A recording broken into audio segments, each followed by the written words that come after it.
the number one question I always get is, why did you become a therapist? Like, out of everything you could have done, why this? This has to be a heavy job. This has to be draining. And I always say that I'd say 99% of therapists become therapists because they went through something in their life that introduced them to therapy. Welcome to Normalize The Conversation. I'm your host, Francesca Reicherter, and today I'm joined by a licensed clinical social worker, Victoria Roman. In this episode, we explore how breaking the stigma around therapy can create stronger connections. Join us as we discuss the importance of therapists being relatable, the power of self-disclosure in building trust, and why shifting from technical terms to personal insights makes therapy more human and effective.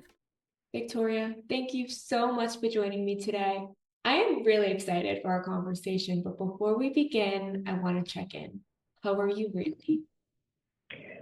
Well, first off, thank you so much for having me. I am really excited to be here. Obviously, a little bit nervous. I've never done this before, but mostly excited. I've been looking forward to this. Oh, I'm so excited you're here. So I'm your first podcast? You're my very first podcast. Welcome. I know. Thank you. And for us. Well, I'm really excited to talk with you today because when we connected a few weeks ago, we connected and talked about something that I felt was so relevant to me and missing from so many conversations. And that's the why behind being a therapist, right? It's like getting ready to graduate. And so by the time this comes out, I will be graduated. But while we're recording, we're 1 month out, 1 month and 3 days. Who's counting? And there's been so many conversations or like discussions on, being a therapist means that you are, and it depends on what teacher you have. Older teachers tend to be, as a therapist, you are kind of like the stoic machine that sits there and disconnects from being a human, right? You're on that pedestal. Right. Person looks up to, and there's no room for your lived experience. Whereas there's other professors I've had who are like, be a human in the therapy room, but be careful how much you are of a human. And there's not really a full conversation on what that can look like. And this idea, I think when people, I'm rambling now, but when people go to therapy, I know one thing that I always say is I don't like when I feel like my therapist doesn't understand. Like they're just coming to things that they heard in a textbook. They don't have the lived experience. So something that was unique about both of us, which might not even be that unique. A lot of people may have and just not talk about it. It's coming from that place of being a human being in the therapy room. Yes. So I am big on that. I know in school we learn about boundaries and containment, not showing much of a facial expression while listening to your clients. But I really do think it's important to kind of help your client to see that we're both humans. I'm not, any better than you or better at handling some situations than you are. It's just I've gotten the education and some life experiences that made me able to become a therapist. But I definitely think it's important to be able to have a dialogue with your clients and not just sharing skills and just nodding, smiling, or like you see on TV. How does that make you feel? All of that stuff. Yeah, exactly. I had a client last week who, I have a lot of adolescents. I work with the high school, and they're telling me about their parents' divorce and read to me like their journal. And then during it, they looked up and said, I'm sorry, this is a lot. And I was like, I had parents who divorced around this age too.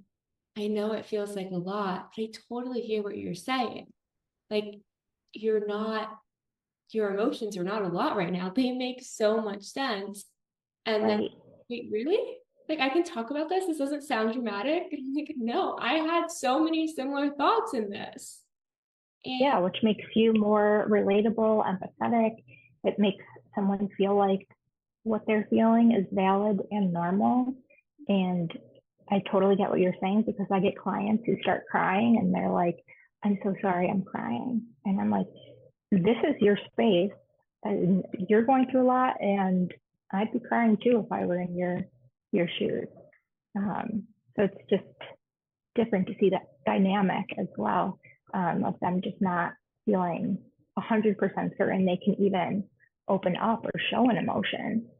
Exactly. A lot of times, I mean, I don't know about you, but if I'm in a space surrounded by people who all look like totally happy or totally neutral, I don't feel comfortable crying.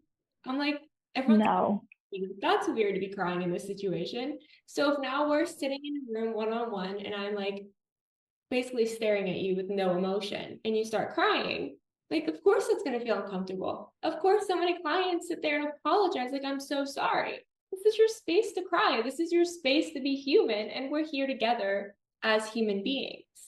right. No, I totally agree. I'm 100% with you on that. It's so, I wish there were more conversations about this because I know starting out, I've been doing practicum for maybe like 8, 9 months now. And I know starting out, that was a big fear of mine was how do I balance like being myself? And I post all my stuff online too.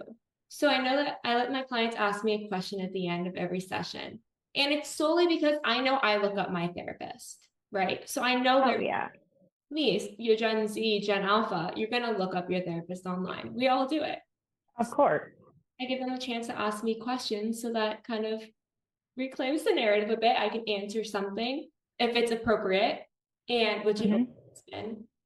And it lets them know like I'm also human and I've been through it and I'm still growing. And that's why I can be here with you along that growth journey because we learn as we grow. Right. Oh, yeah. I mean, I myself have been in therapy on and off for years, and I've had a consistent therapist now for a few years, and I have definitely looked her up, and I've looked up other people who were possible therapists for me, and that really just told me a lot um, about them in the sense of, am I going to be comfortable around them? Do we have anything in common? Um, so we all do. We all do. We all look up people in our lives, especially when they're going to be such a big part of our life. I mean, being a therapist is weird. Like, you're a complete stranger and they're coming into your office. And my initial appointments, at least, I'm asking them a lot of background questions just to get a better picture of everything going on. And I tell them, like, this is awkward, right? I'm a complete stranger and I'm asking you some really deep personal questions.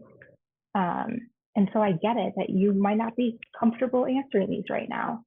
And if you have any questions for me along the way, like, ask me. I've just bombarded you with 60 minutes of questions. So please, like, ask me something in return.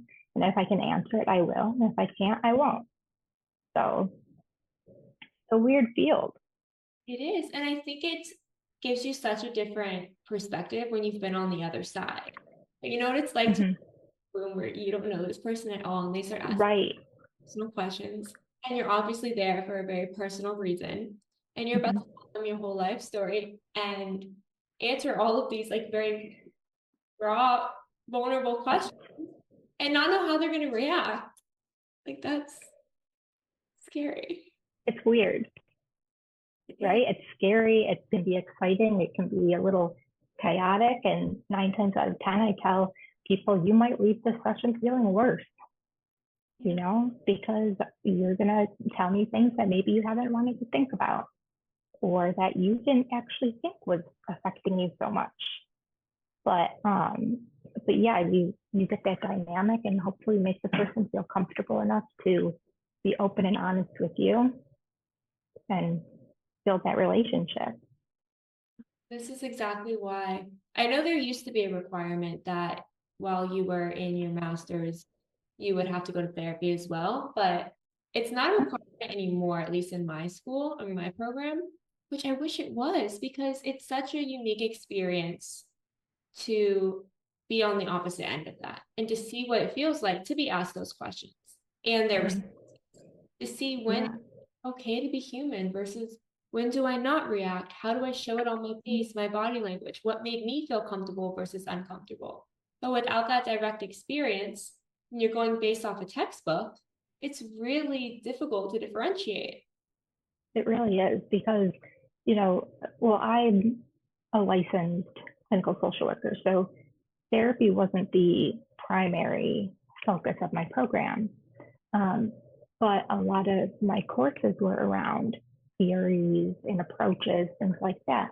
And when you're in a therapy session, you are not going to be pulling out all of these therapy terms and jargons and, going back in your textbook and talking about certain theories and approaches. It's just not going to happen. And so you have to be able to connect. And I love that it used to be a requirement. I didn't know that. But I think if you are going to go into a profession, then you probably should have a personal experience of some kind with that too. Yeah. So, you want to just be able to know how your clients are feeling on the opposite end. Exactly. And I only know it because I actually read one of my textbooks this semester. Yeah. So I learned that. And I was like, wow, that's interesting because I wish that was the case. As someone who's been like you in and out of therapy for so many years, I often I don't say I don't agree with textbooks, but a lot of times I don't agree with the way that they kind of do a treatment plan specifically based on just one modality. And it doesn't take into account any of the human experiences. It doesn't take into account the trauma that may have led up to the cognitive distortions. It doesn't take into account always the family dynamics behind it. It doesn't take into account the current political social climate. It doesn't take into account all of these external pieces that are impacting how you're going to present right now today. So I think textbooks are so great to learn, to have a guideline. But I think just being there in the therapy room and getting to see how it can play out when it's hopefully you get, I don't say hopefully you get a therapist that doesn't work for you, but I think that's where you learn the most, right? You learn what I don't like and what I don't want to be for my client. How I don't want to see me. And maybe I should ask my client, is this working for you? Did you like this approach we took today? Do you feel like you're making progress? Being able to check in with them as well, because you're your own therapy. I didn't feel like I was making progress, and this therapist never checked in with me. So you learn things as you go through it. You really do. And that's one of the things I share with prospective clients who call me for a consult, just to make sure we're a good fit before I have them come in and we go through the process. I always tell them at the end, shop around a bit.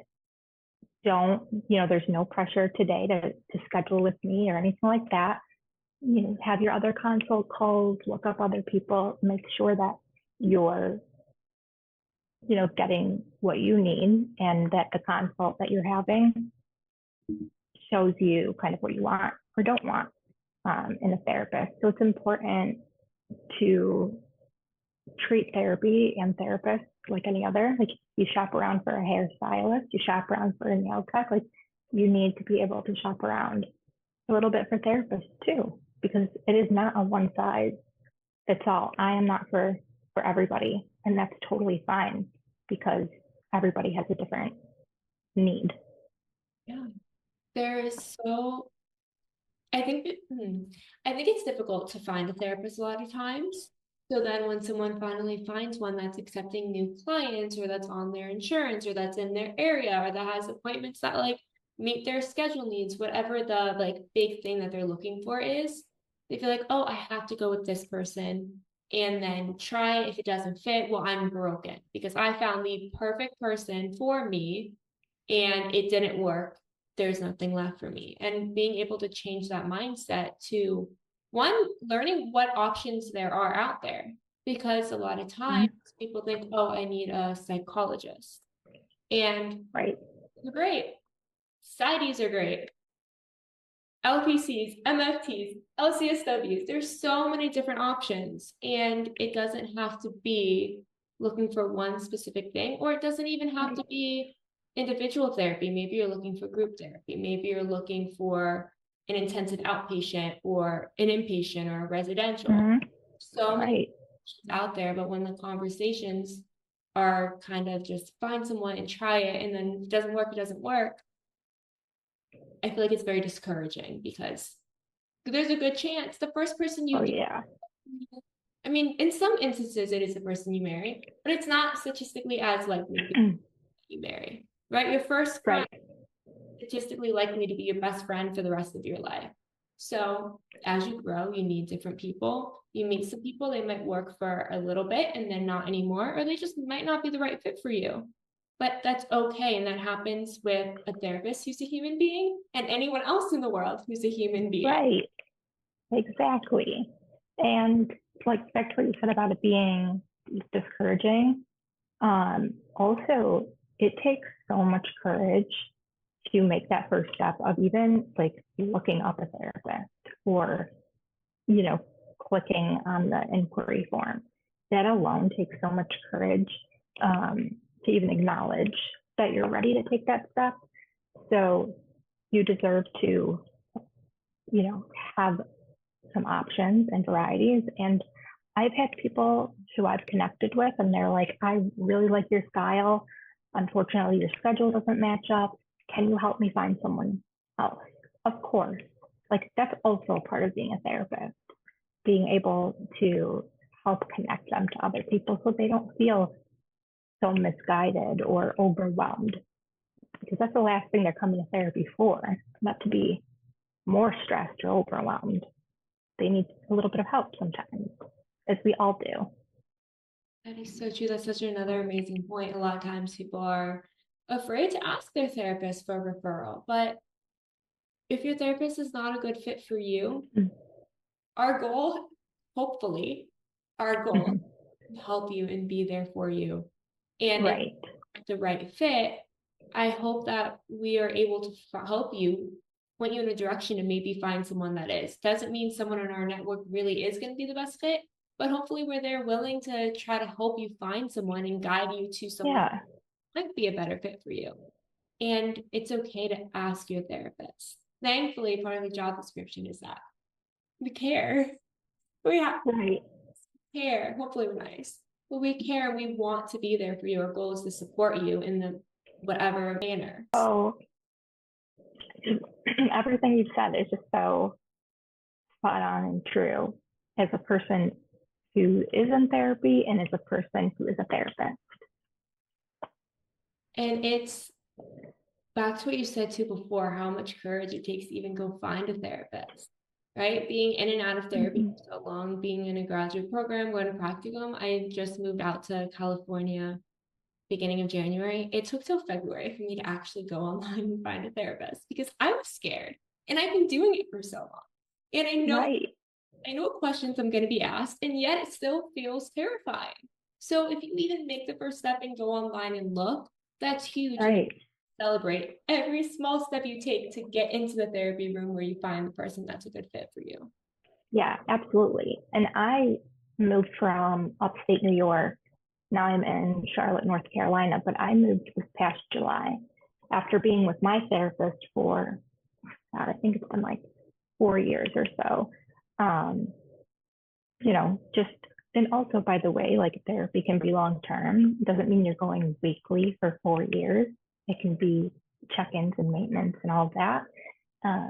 But she has helped me through so many different times in my life. And she has seen some of my hardest moments from before they started to the second they ended.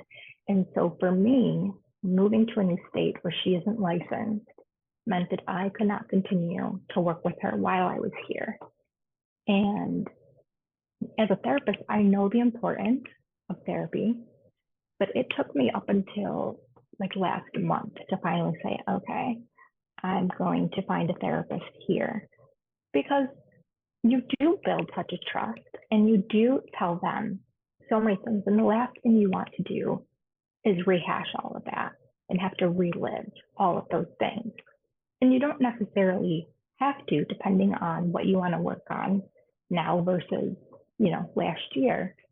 But it's a lot. And so I can appreciate that for some people, the thought of getting into therapy or getting back into therapy sometimes just doesn't even seem worth it at times. Because I know personally, I was like, I do not want to go through all of my life history again. And thankfully, I found a person who was able to help me with what I'm dealing with now versus rehashing my whole life story. But yeah, so I hear you when you say that it took you some time, because I am in the same boat. I love that you were able to find a therapist that's meeting you where you're at right now and focusing on the present. I talk about my mental health journey openly all the time. So I'm so okay with which I love. Yeah. However, I laugh a lot when I do it. I didn't realize that. Mm. Now, having a new therapist who makes me talk about it with her and I laugh, she looks at me, she's like, why are you laughing? Is this a defense mechanism? Can we try it with real emotion? I'm like, I'm out. Goodbye. Yeah. Yep. It's you called out on different things that you just didn't realize you were doing, or that your former therapist might not have mentioned because it's been so long. And you're like, oh, that's why I'm doing this. I thought that I pulled one over on my other therapist, but nope, doesn't seem it. I thought it was just funny. Apparently, it's a defense mechanism. Mm-hmm. Finding a new therapist might help you learn new things about yourself. But what was that moment where you were like, okay, maybe finding a new therapist is okay? Because I feel like you grieve the relationship with the therapist you had before. It's so hard to then, at least for me, I feel like I was grieving the loss of one therapist, trying to decide, do I really want another therapist? Mm-hmm. What was kind of that moment that you were like, you know what, maybe I will go back? Yeah, I think that the moment for me was I was going through a lot of transitions and adjustments moving here, and I love it here. But that also meant that I was restarting parts of my business that I didn't foresee happening. And I realized that my body was so tense all of the time. It was like I was in a fight or flight stage constantly. And I'm like thinking about things. I'm like, well, I really love my life right now. Like nothing is bad or wrong, but I just feel it in my body. And so I ended up finding someone who does more of a holistic approach. Who focuses more on the inner works in your body and how that manifests. So it's a bit of a different approach than my last therapist. It's a different approach actually than I've ever done. So it's brand new to me. But that was the moment I was like, okay, something has to change because I cannot be this tense 24/7. And so I was like, oh. And also my old therapist said to me, like, you should find someone there who's, a holistic approach. And she encouraged it. So that felt good to hear from her too. Yeah, it's amazing that she reinforced it, validated it. But also that mind-body connection, right? You were able to recognize, like, emotionally, I'm not registering it, but physically, I'm feeling tense. And maybe there's something I can do. A lot of times we don't put that connection together. Right. I think a lot of the times people say, like, well, move your body, go exercise, go for a run, go, do whatever. And anybody who knows me knows that I am a non-athletic person. I am a supporter of athletics. There are a lot of run clubs here. I always say, I will meet you at wherever you go afterwards. I will cheer you on along the way. I will not be running to you though. So for me, it's like, I'm not going to be doing those things. And also that doesn't change the fact that I'm stressed, because stress is stress, no matter if it's coming from a good thing or, something we want to change. But I think to be able to understand exactly how your body is reacting things that we're holding on to, and just how our nervous system works and how our brain and even our gut, like it's just so interesting. Our mind is just so strong, and it can do so many things, and we just don't realize it until we are in the moment and finally ask for help. Exactly. It's so integrated with our body. And I love the comment about running, because everyone always says that. They're like, oh, just go for a run. And I walk a lot. And people are like, well, maybe if you ran, I'll run my mouth. I'll run my credit card. I am not running anything else. That's about it. I hear you. I have a dog, so I walk my dog. But yeah, I've asked friends of mine here, like, why do you run? Because every time I see someone running, they look like they're in agony. They don't look very happy. And she's like, oh, it just clears my mind and I feel good afterwards. And I'm like, when I run, I'm thinking, like, not that I do, but when I've ran, all I'm thinking about is when the heck I can be done. Like, it does not clear my head at all.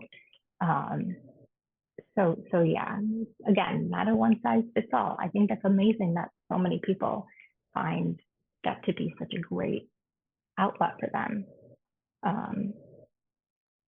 But not for everyone.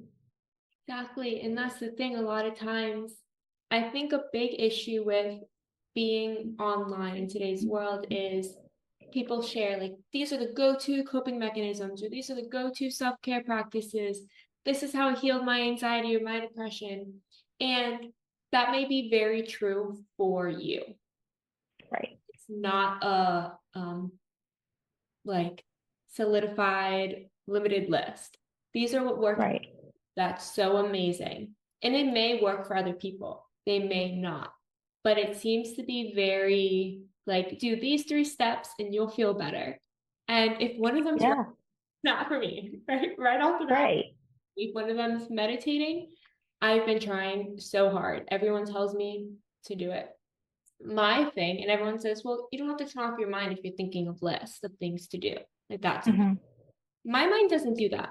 My mind quiets and it's very dark. I haven't learned how to change that yet. Working on it so hard. My therapist really trying there. But that's not something that works yet for me. I hope it does. I would love to. Everyone talks so great about it. But when those are the things that are like, this is what you need to do, and that will make you feel better, and then you see it and you're like, but it doesn't work for me, it feels very discouraging. So I think one thing people take away, at the minimum, if you take one thing away from this conversation, is not a one size fits all, whether it's a therapy, coping skills, self-care practice, any of it. We're human, so it's all individualized to us. Absolutely. And I think that's one of the reasons too, going back to what you said about like therapists should experience therapy once in their life.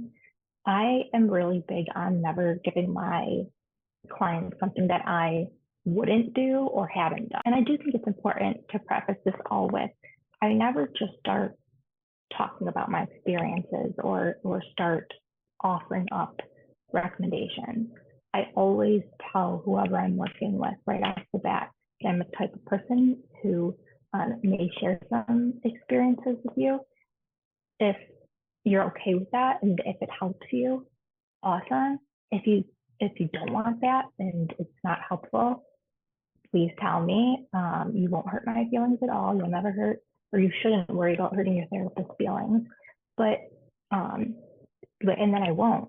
So it's all about being able to communicate honestly with each other as well. Because the last thing I want to do is tell them something and they're sitting there like, well, yeah, woman, shut up. Like, stop telling me these things. But I always say, like, this is part of my style. Some people love it, some people don't. But if you don't, you have to be honest with me so I don't continue to do it. And so that, again, like the boundaries there of not just offering up these things.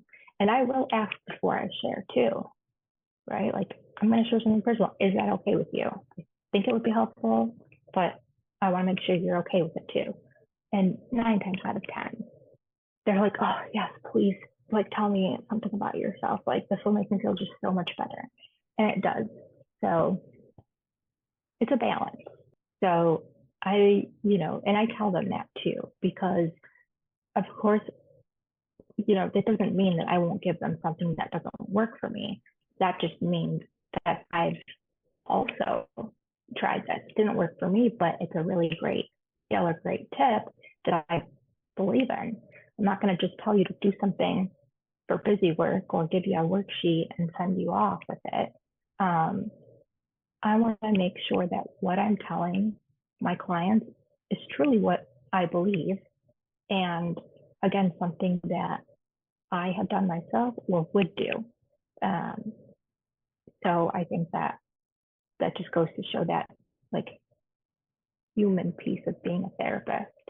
And the feedback I've received from that, one of my former clients back in New York said to me, that's what she said. She said, I really love that. Like, everything that you've offered me is something that you've shared, you've tried, or you've done. And I'm not telling them specifics, but I'm just saying I've used this skill, or I've done this, or I've read this book, whatever it is. But that was some of the feedback I'd received when I was back living in Rochester. So, which I love. That was like one of the coolest compliments, I think, as a therapist. So that's so heartwarming too, because you really, it just shows how much you care. You've been through it, you're trying, you're learning, and you're making sure you're giving clients tools that you understand, right? How it feels to do that tool, because it does create a much better connection when you understand how it may feel. Because some tools may feel very scary, some worksheets may feel very, very overwhelming, and it seems so simple until you try to do it yourself. Recognizing that, or everyone recommends a book and then you read it, you're like, maybe not. Or everyone says the book is terrible and you read it and you're like, this is the best book ever. So right. able to recognize like what it felt like. I do that with books and podcasts, with two of my clients because they're into it. So I'd be like, recently I read this book and talked about this. Kind of sounds like something you're going to check it out, or we could talk more about it. And Yep. they liked it. I liked it. I was like, felt like a book club for a minute there. Right? So Yeah, which is great. a takeaway. Yeah. Right. I love that, because I do similar things. If I think there is something that might help someone, I will suggest it, and they don't have to take it. They can tell me that, like, they can just say no thanks, and that's completely fine. It is. The communication piece is the most important part. So the example I gave earlier about the client who came in talking about their feelings about their parents' divorce, after I shared mine, and at the end of the session, I was like, how did that feel to hear me have like a similar experience and relate to you? And I was like, is that something you want me to continue to do every once in a while if something really relates and you're kind of struggling to share the emotions? Like you feel like maybe it's not okay to share them, to relate it back. And they were like, yes, please, because I felt like I could talk about it and I didn't feel crazy. Versus when you have a lot of friends too around you who come from United Family Units, and then Right. going through a really difficult divorce, your parents are going through divorce, and you're part of it, and no one understands. It's scary to then go into your therapist's office and talk about it, because what if they also don't understand because everyone else around me has said I'm dramatic? Is that what they're going to say too? So being able to just show I related, they liked, and I was like, thank goodness, because I wish that my therapist back then said she related too. Yeah, I can say that I've been through some therapists who did not use those techniques, and they really made me feel uncomfortable, and I didn't return to them. My therapist that I'd been working with for years, we had built a relationship, but she's very forthcoming, and she's similar to my style, pretty blunt, tells it like it is, and which I needed. I needed to be challenged. And because she shared some of those things about herself with me, it also gave me hope too, because she had come out of her tough times, which meant that I was going to be okay as well. And I was, and I am, and that's great. But the number one question I always get is, why did you become a therapist? Like, out of everything you could have done, why this? This has to be a heavy job. This has to be draining. And I always say that I'd say 99% of therapists become therapists because they went through something in their life that introduced them to therapy. And I would stand by that comment that a lot of therapists go through therapy themselves, and that's how they learn that they love this field. That is so true. They want to be, either they had a really great therapist and they're like, I want to be that for someone else. Mm-hmm. And also great therapists are like, oh, I want to be that person that I wish I had. I feel like those are two very Absolutely experiences. And I just wish there was more conversation about this publicly for clients to know that we are human. We're learning too, we're going through it too, and we're here to help. And you're not alone. And nothing that you say is, I had one client who was really nervous to tell me something. And I still think we're like slowly getting to it. Not going to say that like I'm solve it. I was like, there's likely nothing you can say to me that I haven't experienced. Go for it. And then I got a little piece and I was like, continue the conversation. It was totally fine. I didn't react the way they expected me to react. I will say, and I do say it sometimes, like with my podcast or going to conferences, I do tend to get everyone's stories. Like, I don't like everyone on earth, but I get a lot of different types of stories and a lot of different types of details. So I very much can say, for the most part, I've yet to have a client say something that I'm like, have not heard before and had to take it and process before. So I kind of, sometimes I tell them that too. I'm like, there's nothing you can say to me that I haven't heard before. And I genuinely mean it. I'm worried for the time that I'm wrong, but get there when we get there. But there's nothing that they can say or you can say as a client in therapy that's going to shock your therapist. Yeah. Or at least I don't think so. I get all the time, this might be TMI, but, and I'm like, and I'll look at them and I'll just say, you're in therapy and nothing is TMI. This is what you're here for, to share these things that you don't feel you can share with other people because it's too much information. So I get that all the time. I'm like, nothing's going to surprise me. Trust me. And they don't know, and they'll share it with me. And I'm like, I know dozens of people who feel the same way. And I'm like, really? And yeah. And so just being able to have them hear that other people go through it. And it's the way that you feel about your therapist, you shouldn't have to worry about impressing them or hurting their feelings or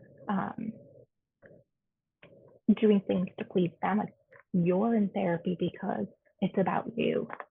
And so when you come into therapy, we want you to feel like you can just let go of whatever has been on your mind and speak freely. Because that's important. It really is that you have that outlet. Even if you have a great support system at home, that's amazing. And you can have a different type of support system through therapy. Yes, exactly. And that is so true, right? You can have, I feel like I had one client who was like, well, I have like a great family. I don't know why I feel this way. Like different types of support. Yeah.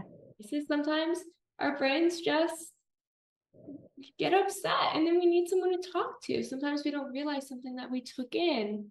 It can even be from like TV or social media, these things that we're taking in that can impact us. It doesn't mean that something has to be wrong within your family unit or within yourself to go to therapy. Sometimes you just need someone to talk about things to, and that's okay. Yeah, I hear that all of the time. Well, I had a really great childhood. I have a really good relationship now with my family. I really shouldn't feel this way. There's really no reason. And I'll just say to them, like, depression, anxiety, stress, like, they don't discriminate. They don't care if you've had a great upbringing. They don't, sometimes these things pop up in us without us realizing that there was something that triggered it. And also, like, I have people who come in and they're like, I don't really have anything to talk about today. Nothing bad has happened. And I'm like, we can talk about the good stuff too. Like, I want to hear the good stuff. We don't have to talk about bad things all the time. We can talk about the good things too, and be a little bit proactive. So when you're doing good and you don't feel like you necessarily have something wrong, that you can learn skills so when those things do pop up, you're all set and you're prepared. So therapy can be for everybody, regardless of, your life experiences. It really can. There's so many reasons to go to therapy. I think every single person should go to therapy at least once. I think it's so great. I agree. Right? It's so great to have someone to talk to, even if it is someone like celebrating the wins with you that maybe, I don't know, for me, sometimes I feel like, oh, these things that feel important to me and big to me, to other people are like, oh, well, of course you did. Right? So sometimes people in our lives, like they love us and they're so used to who we are and what we do that for them it doesn't feel so big because they weren't necessarily there through every moment that felt difficult. Right. Or having a therapist that will celebrate and honor it with you, right? Like sometimes you just need that piece too, that validation. I'll tell you, for me, it's school, right? I always come out doing well, but I'm always convinced the entire time that I'm failing. So there's so many breakdowns along the way. It's dramatic, but it's okay. I'll admit to it. That is me being me. But so my friends and family are like, well, of course it worked out fine. And I'm like, no, but I did it. Like, can we celebrate this? And they're like rolling their eyes. Not because they don't love me or don't care. It's like, it's been so many years of it always being the exact same. But my therapist will sit there and be like, wait, that's so good. I'm proud of you. I know it was difficult for you. Yeah. I'm like, thank you. Thank you. That's all I needed to hear. So sometimes it's just right. validation. I know. And as I knew this podcast was coming up, and the first person that popped into my mind actually was my therapist at home. And I was like, I have to update her because we do check-ins. And when I'm home, like on, just visiting, I see her. I have a therapy session with her. And the first thing that popped in my head was like, oh my God, I have to text her, or I have to like call her and leave her a message or email her and just let her know that like I'm doing this because it's something that I'd talked about before, and I know she's going to be excited for me. So that's also so cool because it's just a connection with someone that is totally different than a connection with family and friends. It really is. Oh, I love that. It's so amazing when you have a therapist who and feels like your cheerleader, right? That a lot of times I was so concerned that a therapist would see me as like, oh, she's broken and needs to be fixed, like that kind of mindset. And that's actually never been. I don't know where I got that from. Probably a stigma that gave me the idea. I'm sure.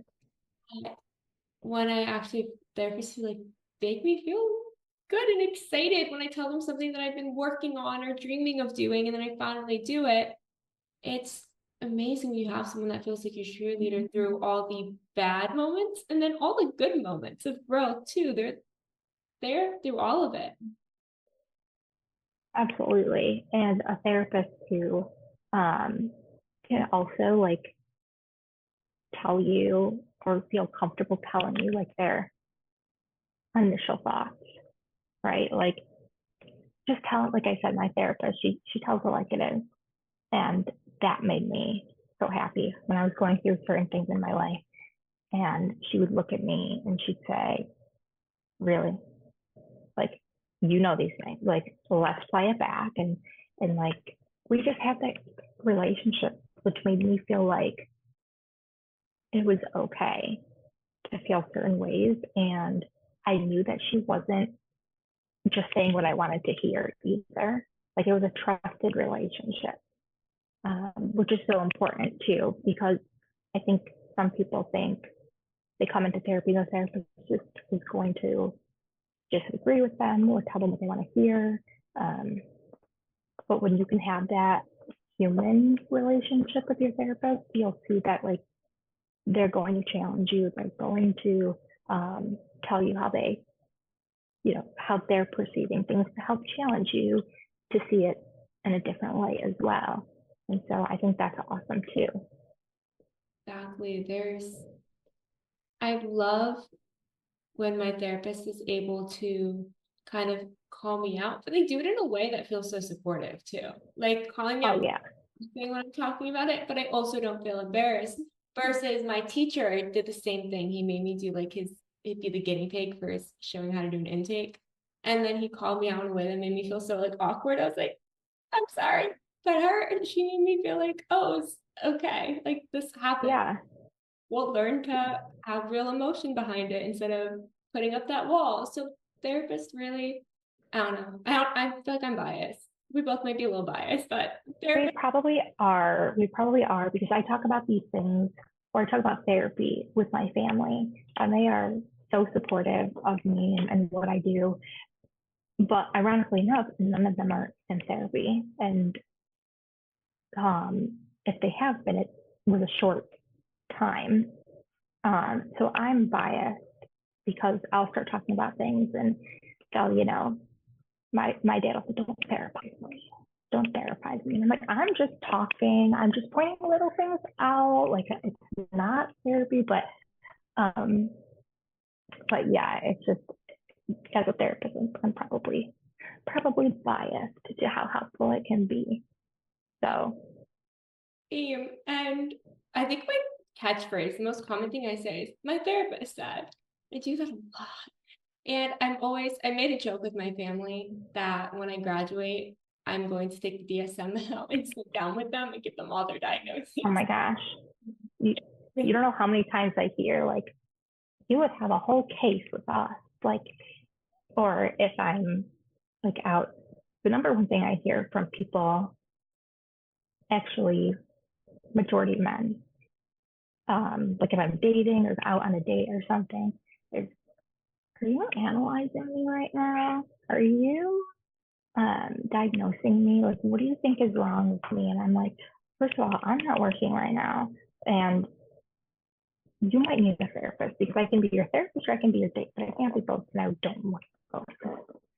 That's a lot. So it's like, sometimes it can be hard to like turn off that therapy side to you, because we just have that energy. Like everyone seems to want to open up to us. Oh my gosh, I just have to tell you, I was getting a massage once. Treat yourself, get a massage, self-care. And I made the mistake of saying I was a therapist, because she's like, oh, what do you do for a living? And I told her. And honestly, I should have charged her, because she told me her whole life story. That now I jokingly say, I'm just going to tell people I'm a barista because it's a fun, light job, and nobody's going to ask me for a diagnosis at the end of it. So we're definitely biased people, I think. Yeah. Oh, I learned that. Don't say that I'm in school to be a therapist. A lot of times I'm like, I don't have a job. I don't do anything. I just hang out. Yeah. I don't know. I actually got a part-time job. It's like a floater at just the local bookshop, because I just love books. And I was like, this will separate the two things. So I can say, instead of I'm a therapist, oh, I work at a bookstore, and it's a good outlet too. But I just do that, for fun of it. But like you said, sometimes you don't want to have your therapy hat on, so you just say you do something else, and that takes some of the pressure off. Yeah, exactly. And then one thing I've learned is it's so hard sometimes to not go into that mode when someone else is like, when my friends call me, they're like, I need your advice on something. A lot of times my language will start reverting as if I'm their therapist. And then they're like, you're such a good therapist. Like, but I'm not your therapist. Exactly. I'll have friends ask me for like advice about what they should do in therapy. Like, is this a good technique? Should I be doing this approach? Should I be? And I'm like, I'm not your therapist. I don't know. Like, look into this. Here's some resources, but like, talk to your therapist. But it's like those videos that you see of like on TikTok, like, I'm a nurse and my friends all ask me what this diagnosis is. But I'm not that kind of nurse. Like, we don't know everything either. So I get that a lot. Like, what do you think is going on with my life? Like, what do you think I need to change? And I'm like, as a friend or as a therapist, which one do you want? Because they're going to be two very different responses. But usually they say both. So I'll switch. It'll be interchangeable sometimes. My go-to now is just, I think you should get a therapist. And that is a good response. My solution for everything now is get a therapist. But you know what? I do that to my PA friend. I'll like have a cut and I'll send it to her. And I'm like, am I dying? She's like, put a Band-Aid on it. So I guess I do. But we all do. I do it too. My best friend is an NP. And I'll say, like, I have this like bump on my neck or something like that. What's, like, am I okay? And she's like, I think so. Like, and I'm like, shouldn't you know this? You're a nurse. And she's like, I do hair transplants at a med spa. Like, I operate on that. I don't know what is going on with the bones and muscles in your neck. Like, I'm like, yeah, that's true. You don't study everything when you become a nurse. So I get it. I do it all the time. It's so easy to fall into the trap, whether you are a therapist or not. So moral of the story is everyone go to therapy. But it's been really great talking with you, Victoria. Thank you so much for joining me as we are wrapping. Thank you. One last thing you'd like to leave our audience with? One thing I want to leave the audience with. Probably, I would say, listen to your gut. You know yourself better than anyone, and you know what you need. So listen to your gut, speak up for yourself, advocate for your needs, and don't give up. Find a therapist if you need help. We are here for that. Thank you so much for listening to Normalize the Conversation. Don't forget to subscribe, rate, and review. This podcast is an initiative of Inspiring My Generation, focusing on normalizing the conversation, bringing education and awareness to the forefront, and amplifying global voices to spark change and hope. Inspiring My Generation is a 501c3 nonprofit organization on a mission towards suicide prevention through awareness, conversation, education, and support. Connect with us on Instagram at Inspiring My Generation and visit our website inspiringmygeneration.org to learn more about our work and how you can make a difference.